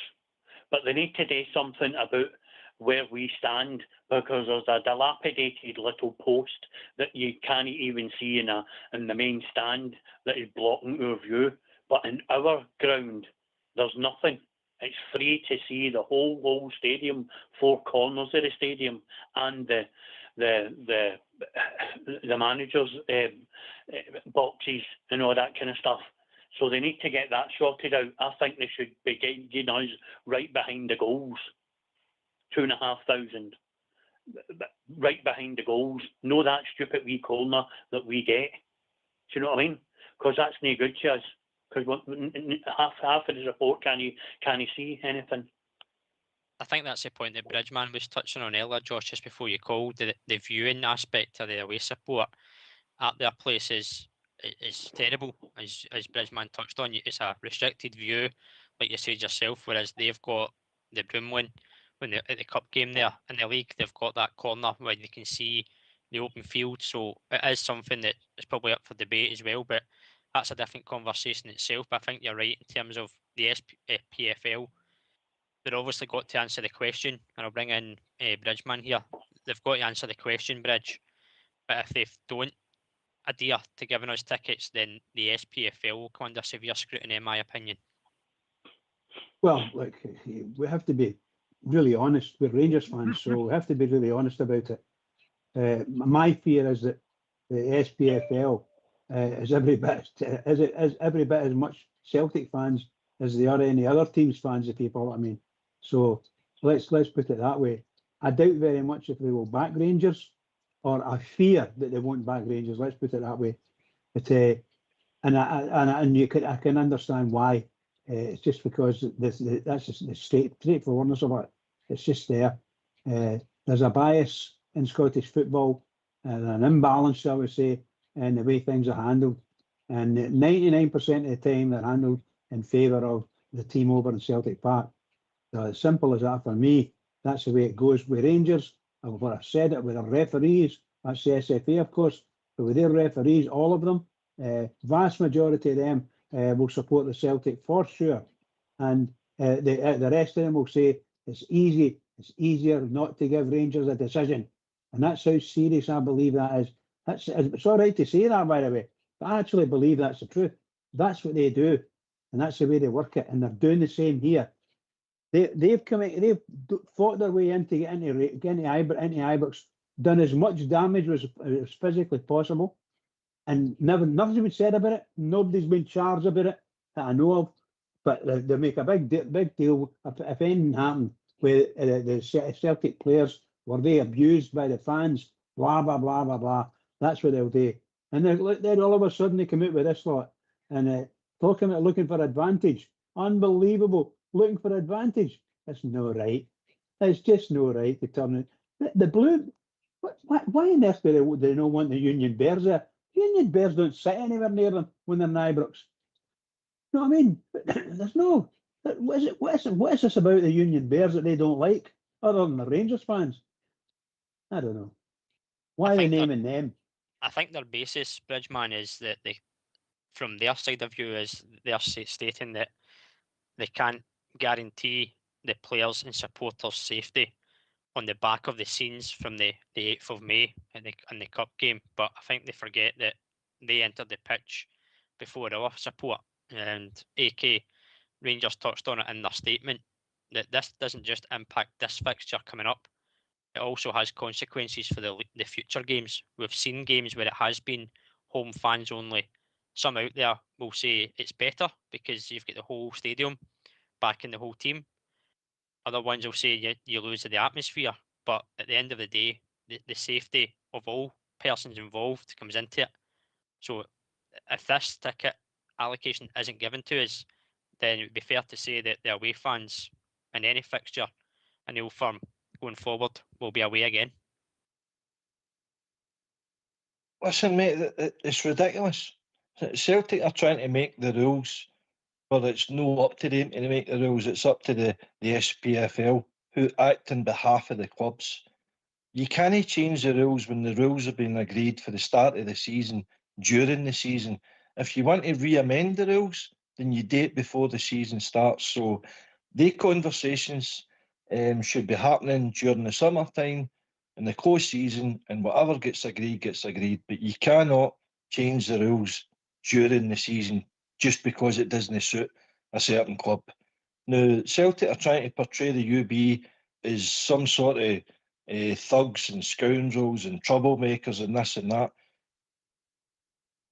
The whole flashpoint blew up because of the inadequacy of the stewarding and the policing that didn't get the Celtic support off of the pitch as quicker than they should have. I mean, you've got supporters coming on there having selfies with the Celtic manager and Celtic players. I mean, it was ridiculous, but it just comes down to a total a balls up with the police and the security. There was no security there before the game, is what Josh is touching on. We've all seen the footage yet. Supporters shouldn't be getting anywhere near a stadium without a ticket, and all these guys ran the disabled door to get in there without tickets. The bus through a police cordon, which was inadequate as well. The whole, basically wacky security comes down to the stewarding and the policing. It was totally ineffective and inefficient, and that's where it all basis comes from. The length of time that the Celtic supporters were on our pitch is what caused the UB to run across out of there in the Copland to chase them off the park. And I tell you, they didn't long in getting run off the park. So good on the UB for doing that. But that would never have happened if the policing and the stewarding was sufficient in the first place. And this is where all the discrepancies come from. But for the fact that Celtic are basically pointing the finger at our support, we can't trust your support coming to our ground. Safety reasons. I mean, Southside told us about this a couple of weeks ago, if you remember right. He was first to go the exclusive on it, and now it's came to fruition that it's true. But Celtic trying to move the goalpost to gain an advantage with not having any of our support in that ground is breaching the rules. and they should be finding the wrath of the SPFL clubs for even suggesting that in the first place. And the fact that we've got Jim Gillespie in our position of power now as the CEO, he's not a Patrick Stewart. He's not going to bow down to them the way he did.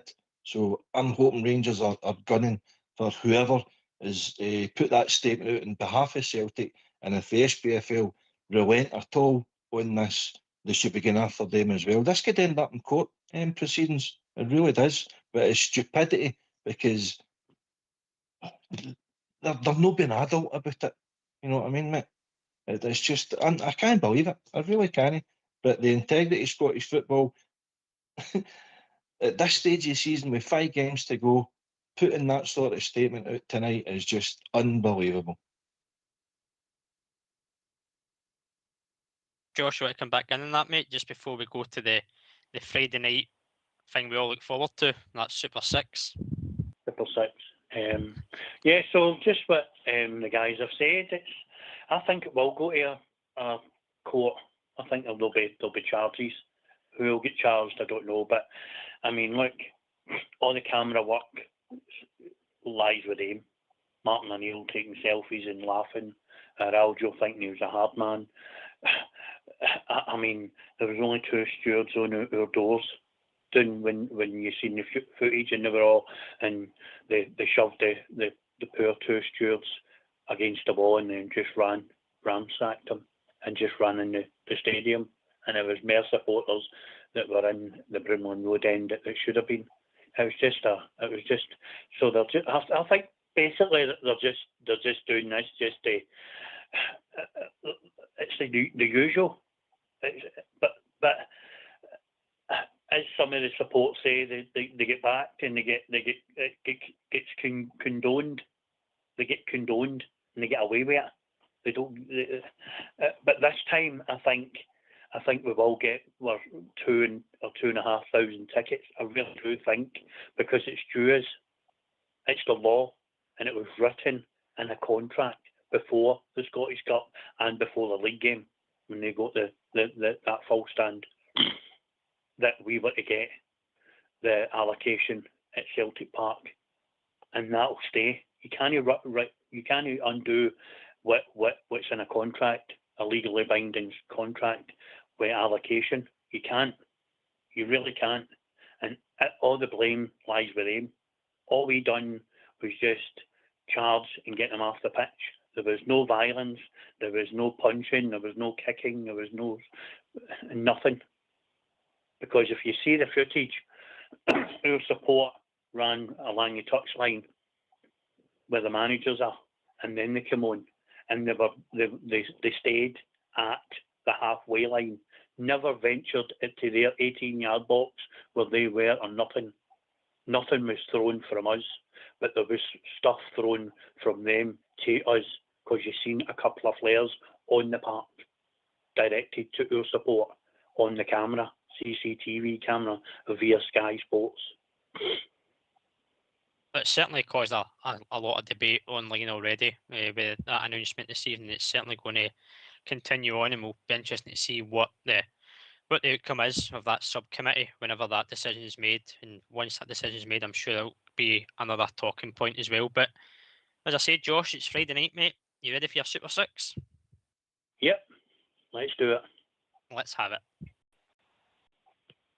Welcome to Southside Super 6, and get ready for your weekend's fix. He finds it hard to get them right, 'cause most of the time they are shy.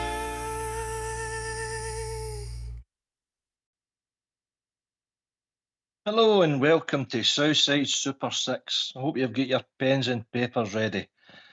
Right, first selection, these are teams all to win. Is Tottenham Hotspur, Everton, Middlesbrough, Norwich, MK Dons and Cambridge. That's Spurs, Everton, Borough, Norwich, MK Dons and Cambridge.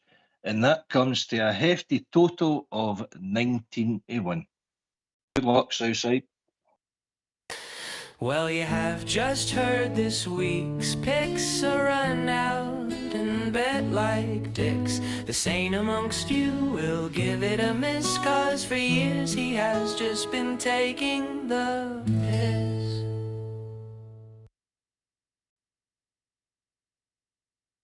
Thanks for that, AK. I'll be honest, I stopped writing after you started saying Spurs. So did I. Yeah. That was my first question to him. Spurs? How much drink have you had? You know, I'll tell you what, there's no been something in sport that brings me, gives a laugh to me every week, irrespective. Obviously, I hope the guy wins everything, Southside wins everything. But, you know, I follow on the phone, I follow that old Bears, sorry, Oxjeff's comments on it. They're absolutely hilarious to me. They really are. I'm a wee bit a different sense of humour, you know. But every time it comes on, oh no, we will get this. Oh, maybe next week, maybe next week. Brilliant. That's great. It gives a good smile on everybody's face, I would imagine. I wish you would win more. I'm just surprised that it's 19-1 with Don't Spurs we in all? there, AK. Hey, Bridgeman, don't we all? Don't we all wish you could Exactly, win pal. more? Aye. Oh, well, he's a Josh? try. By the way, to be fair, 2 weeks ago he won it, and last week he was very close again. So What did he's he get 2 trying. weeks He's ago? trying. What did he get Oh, 2 weeks ago? Huh? what was his odds again? Was it about 15-1 or something, Rob? There you go. But it was a winner. Aye. If you play along this week, good luck to you, but I'll just keep an eye on that cash out. It might come in handy. Josh, what's your thoughts on that 6 mate? To be fair, Nottingham Forest are in the relegation, aren't they? So it's down to them, Tottenham and West Ham. Nottingham Forest are beating Sunderland 4-0. So I think Tottenham need to win. Is it tomorrow they play? Tottenham need to play win. I think they play Wolves.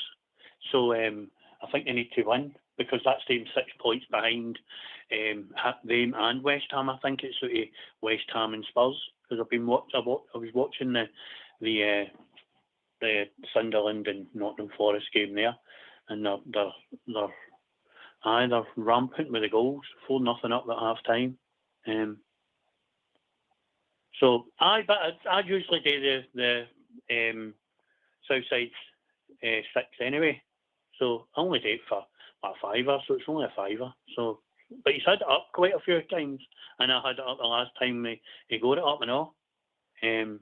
So he's seemingly doing well. Well, good luck with the bet. But I would Josh, I don't know. Josh, I might just. I think I'll put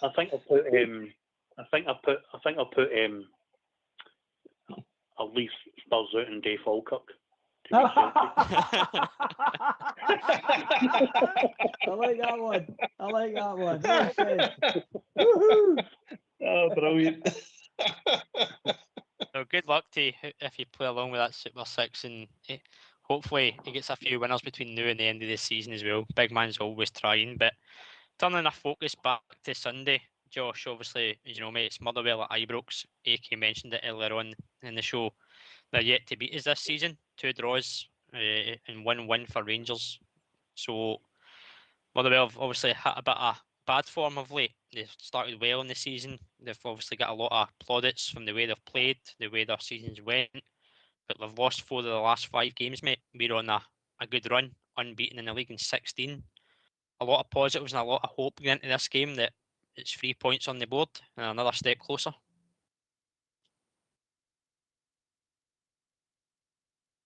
Josh?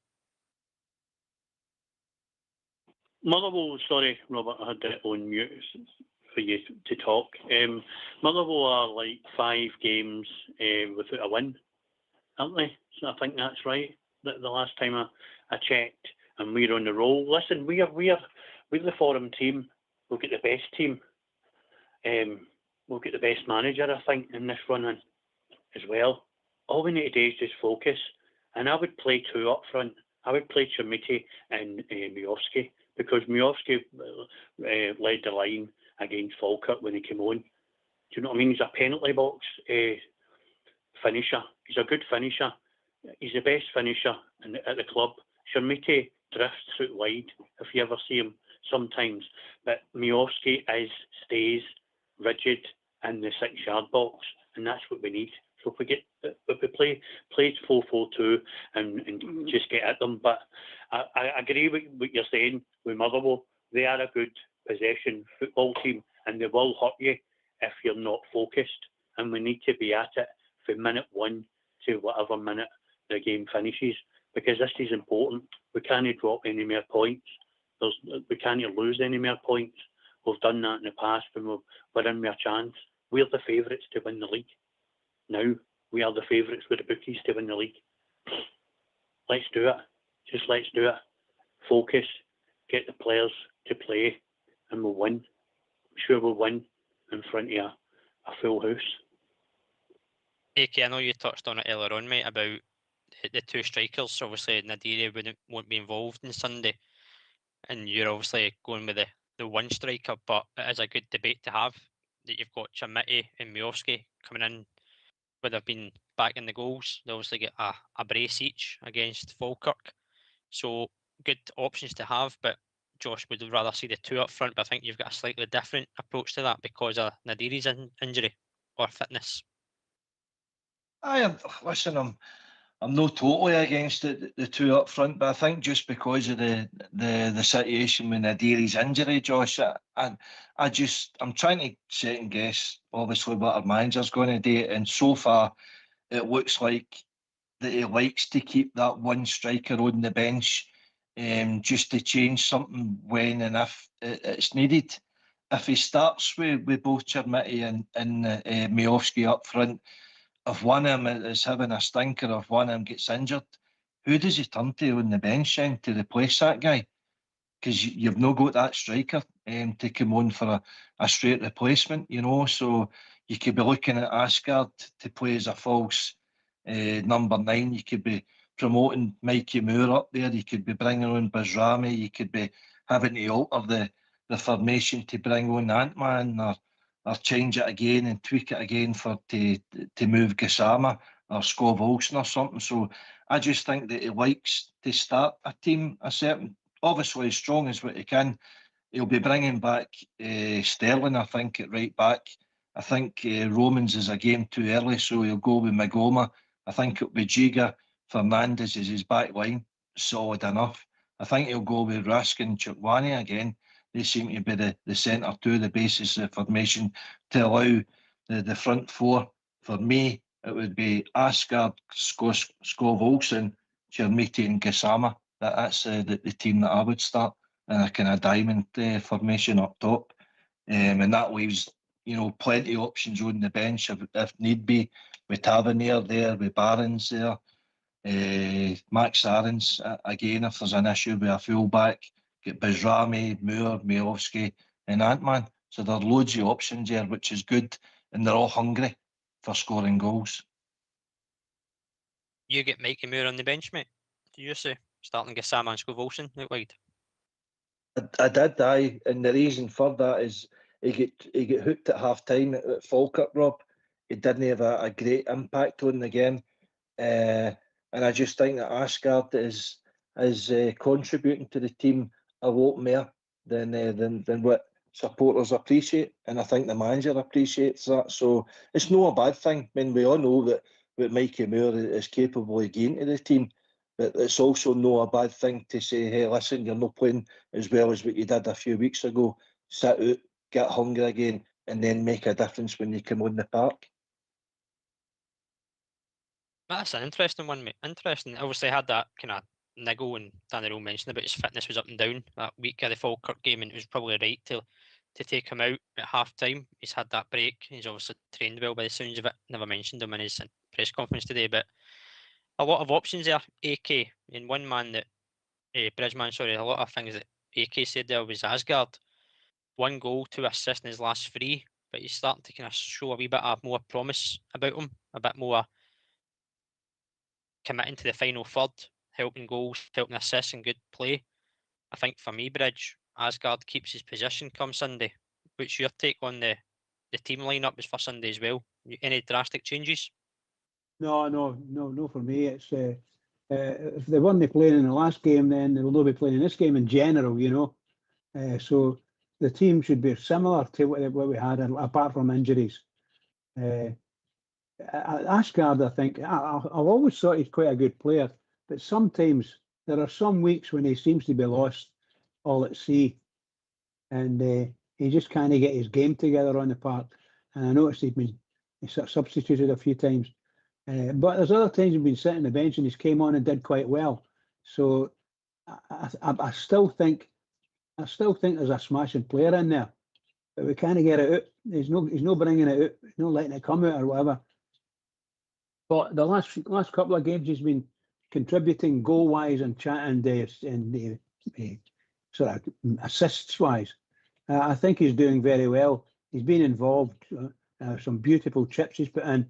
So he's starting to maybe get his game together, his personal game on. Let's hope it continues. Although I must admit, I would prefer to have Gassama on at the moment. I think Asgard could easily sit out. I would have Asgard. I would have Mikey Moore and Gassama playing. That's what I would have. It's only my opinion. Everybody will get their own opinion. It'll be different for others. I don't think Asgard at the present moment. He started. Yes, he has come onto a game a bit, and I can't disagree with that. And I think he's a good player. And when there's something in there, you need to get it out. But he disappears. He has been disappearing too much in the games for me. Gassama, I would play him every week of the day, or every week of the year. Seriously, he'd be my player out in the left. He's got to be played in the left. He's a far better player when he's out in the left.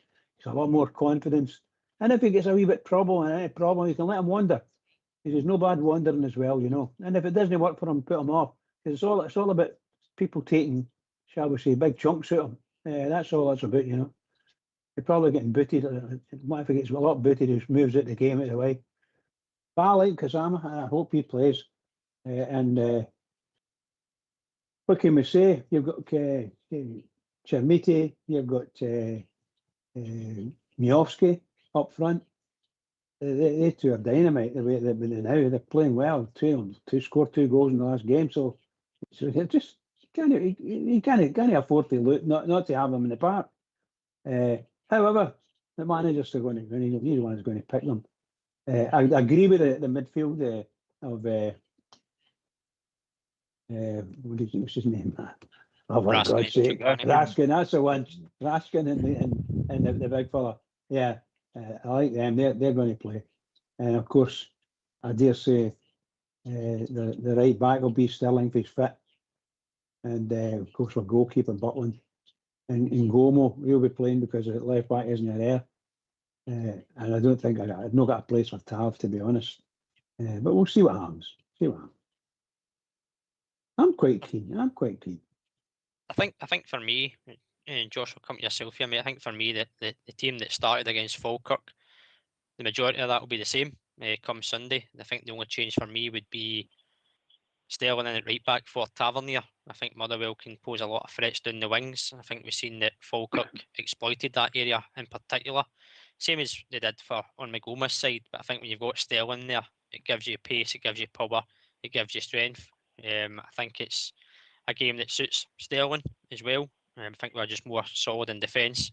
But the rest of the team, for me, Josh, it's the same team that started against Falkirk. And that means Moore on the left, Gassama on the right, Asgard in the middle.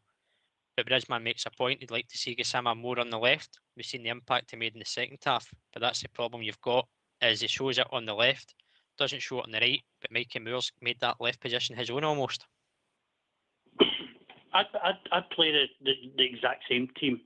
The only thing is, I would say to AK is I see his point, but I'm just wanting to go for the throat straight away. But Miovski is a good striker, and he's a good player to come on He's a good guy to come on because he'll get you a goal. Because I think he's hit 4 of them now in the last month, 4 or 5 games. He's started banging in the goals, which is good. But I would I'm agreeing with you, Robert. I'd go with a 4-2-3-1, and I would go with Sterling instead of Tav, Giga, Fernandez, Magoma, Shukamani, Raskin, Moore, Asgard, Gassama and Sharmiti. I would start with that team. I would start with the exact same team that started with Falkirk. But what I would say is we have to start better. We never turned up for the first 20-25 minutes, and we can't do that against Motherwell. Motherwell, I think, are a better gifted players than Falkirk. I don't know if you agree, but I think we need to be on it for minute 1. We were a wee bit lackadaisical and never switched on, and it was only like in the second half when they brought on Miowski that we started putting them away. Ended up scoring a barrel of goals, which I think we could have scored 10, 11, 12 goals if we had that many chances. Astonishingly enough, in that second half. Do you know what I mean, mate? Josh is right. The start, obviously, against Falkirk wasn't good, and that's something Danny Rule will want to improve. And I think at home, at Ibrox, with the noise, as he touched on in his press conference, he wants that noise, but it's down to the players to create that noise for the fans to do as well, as much as you can ask the support to make the noise. The start's always important, mate, and we've not started games well at times over the season. So from the get-go, we need to be switched on, we need to be focused. As I said, we've conceded 8 goals in the last 5, but we've scored 17. So there's goals in the game, mate, but there has been lapses of moments in defence where things have not been tidy enough and we've lost goals from it. Well, we need to go for the throat. I agree with Josh on that, and if opportunities arrive, we need to be clinical. It can come down to goal difference, but you go 1 or 2-0 up in the first 10-15 minutes of the game, and Ibrox is bouncing. The UB put out a statement basically asking everybody to be in their seats. It's for 2:30, for half an hour before kick-off. It's also the, what do you call it, the strips for the past. Retro day, couldn't get that word out there as well. So in respect to Jimmy Bell, God rest him. So everybody will be there, bring the noise, bring the colour, bring the support, sing your songs, and just get right behind the team.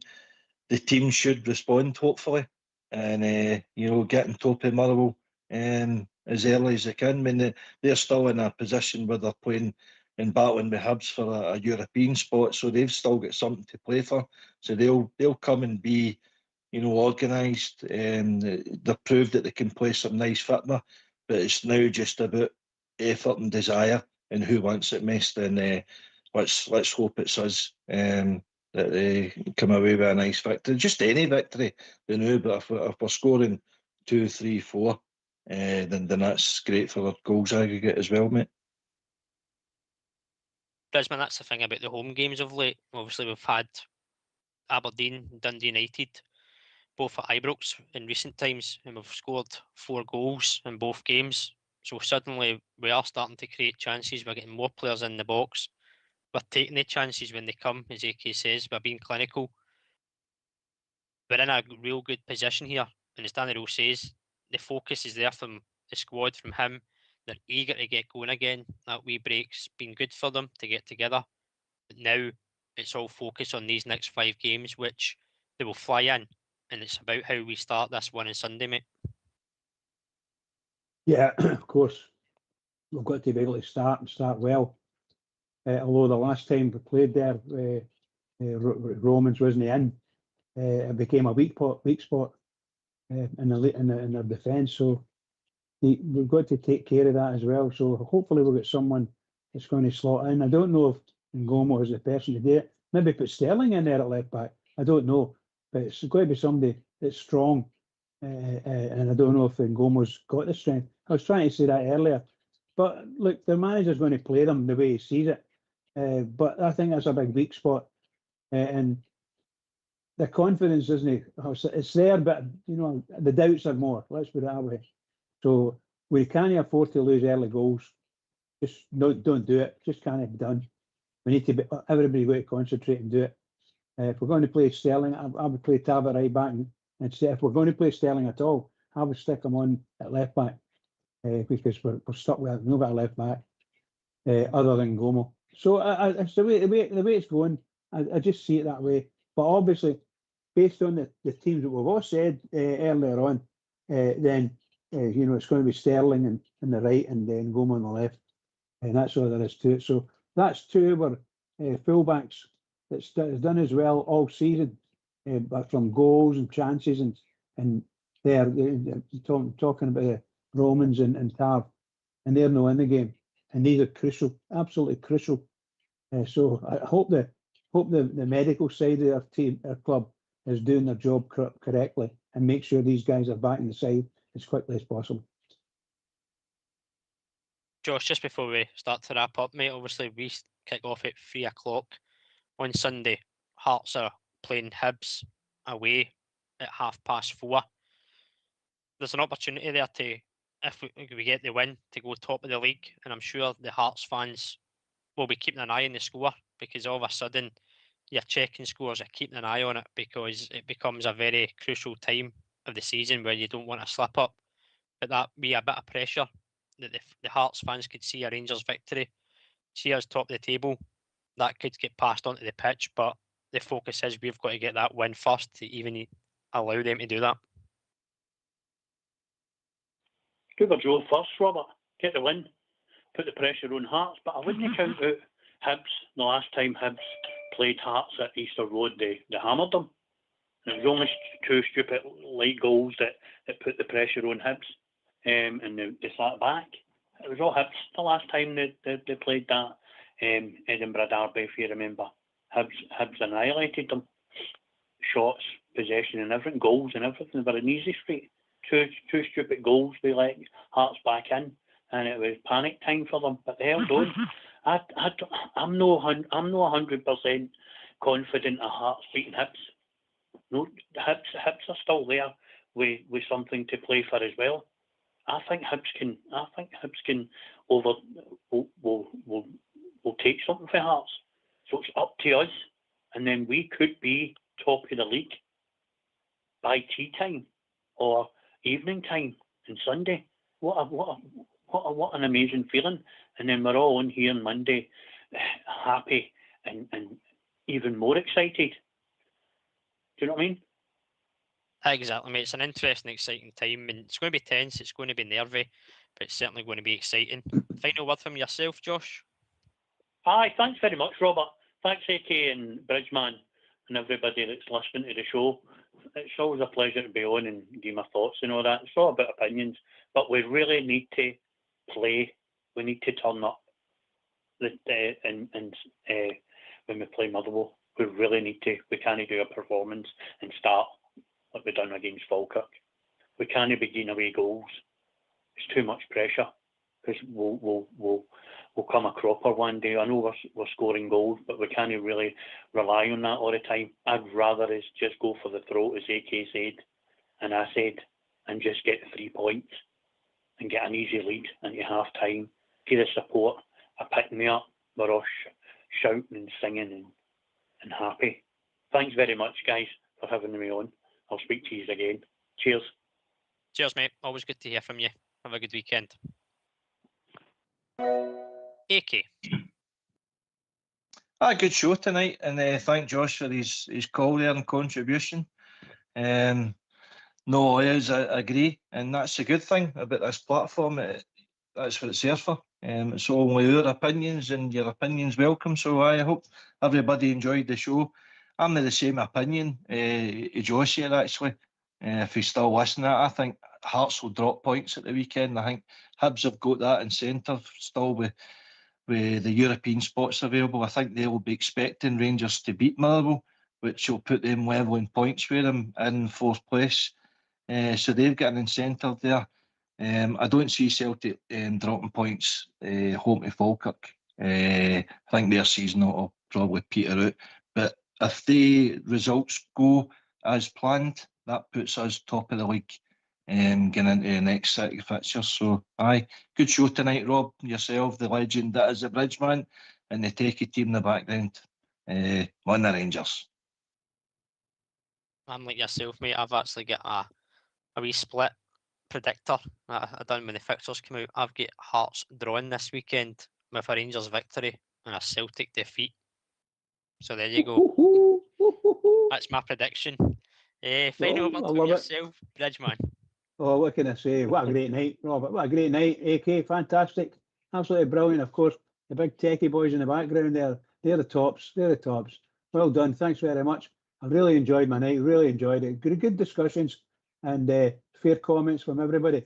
Can I just say to you, all the Rangers fans that are listening in all over the world, come on, Rangers. It's Sunday. We're going to do it. We're going to do it. I'm going to keep that pressing.